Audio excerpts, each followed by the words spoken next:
Selamat sore, Bapak Chandra. Wah, terima kasih. Apa Salam kabar? hebat luar biasa. Udah pasti salam hebat luar biasa. Oke, udah diundang nih ya. Terima kasih.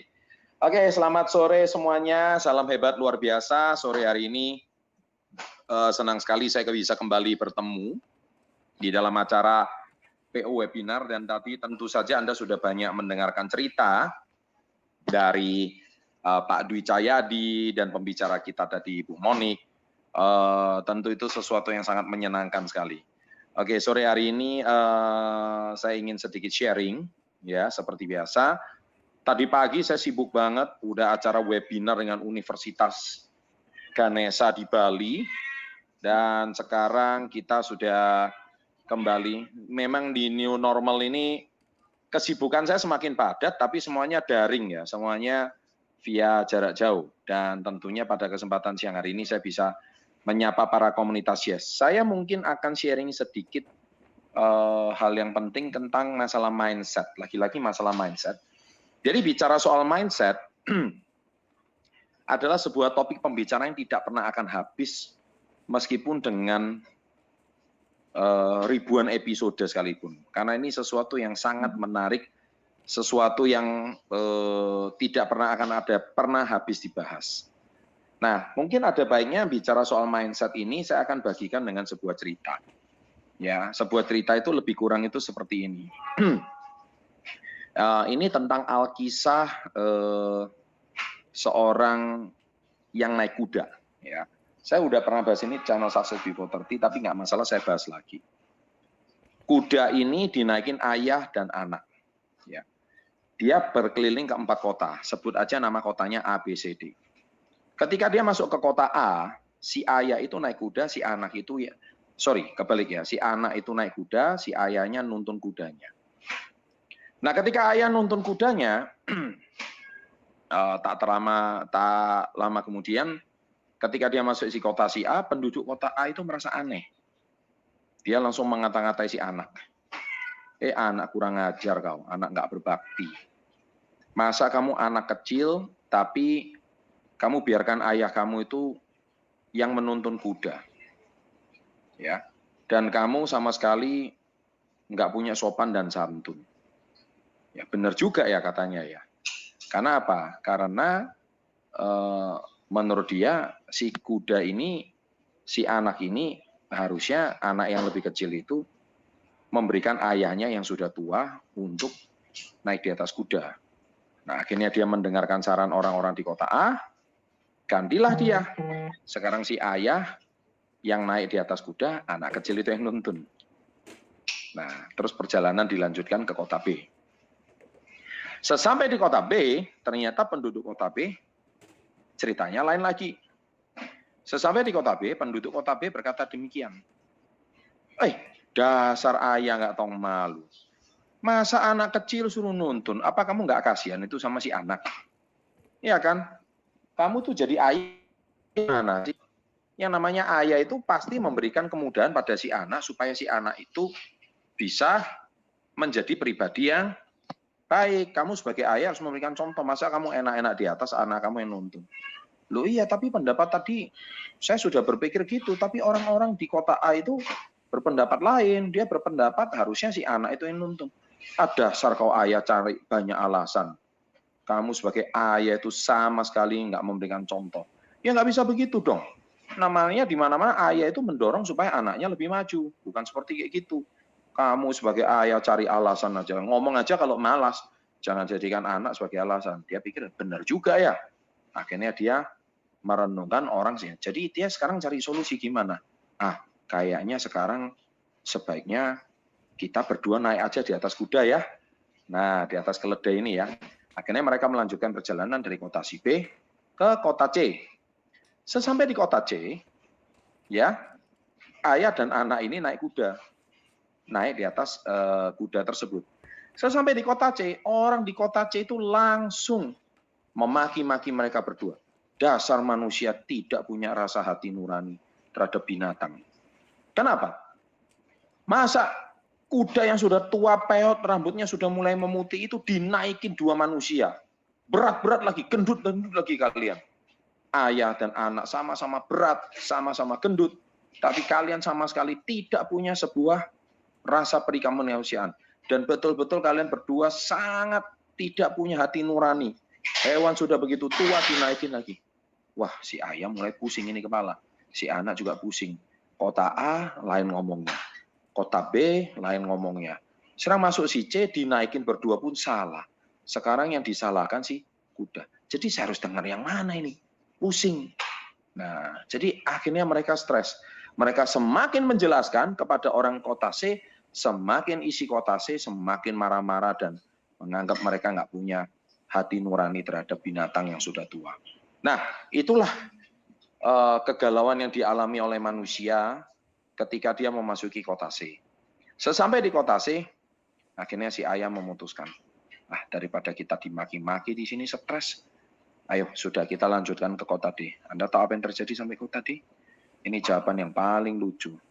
Mereka berdua mengangkat kuda itu tersebut digendong naik ke kota D. Jadi giliran kudanya yang digendong dan mereka berdua. Apakah sampai kota D masalah jadi selesai? Nah, saya rasa jawabannya juga tetap tidak. Seperti yang bisa Anda tebak, sampai kota D, ya si kota D, orang-orang berkata, dasar manusia bodoh. Ya kan? Kenapa manusia bodoh? Ada kuda kok malah digendong. Fungsi kuda itu mengangkat manusia, kok kalian yang mengangkat kuda. Nah, 4 peristiwa, 4 makna, 4 mindset yang berbeda. Bicara soal mindset, bicara soal sudut pandang, tidak pernah ada habisnya. Hari ini, komunitasnya sudah begitu bagus, memberikan peluang. Murid yang terbukti sudah banyak yang sukses, tetap ada aja orang yang berkata negatif. Tetap ada aja orang yang berkata tidak setuju. Ini bisnis nggak cocok lah. Ini bisnis memang bukan untuk saya lah. Saya nggak bakal jualan lah. Saya nggak punya modal lah. Saya hari ini nggak merasa punya sebuah kebaikan lah. Saya hari ini merasa saya nggak bakat lah. Saya nggak punya teman lah. Nanti kalau saya jual produk saya dikatain apa sama teman lah. Nanti teman pasti berpandangan miring lah sama saya lah. Nanti saya mau dicap apa lah si penjual lah. Nanti kamu mau untung uang dari saya lah. Nah, kata-kata seperti itu pasti akan Anda terima seperti ketika Anda menaiki kuda itu tadi. Setiap kota yang Anda naiki, pasti Anda dapat jawaban yang berbeda. Apapun yang Anda lakukan tetap salah di mata mereka. Itulah kita bicara mindset. Nah, apa peristiwa yang bisa kita pelajari dari cerita kuda ini tadi?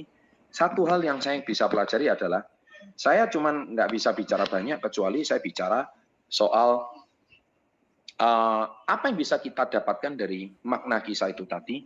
Hanya satu, makna kisah tadi itu bisa menjadi sebuah kisah yang sangat bagus, asal satu hal.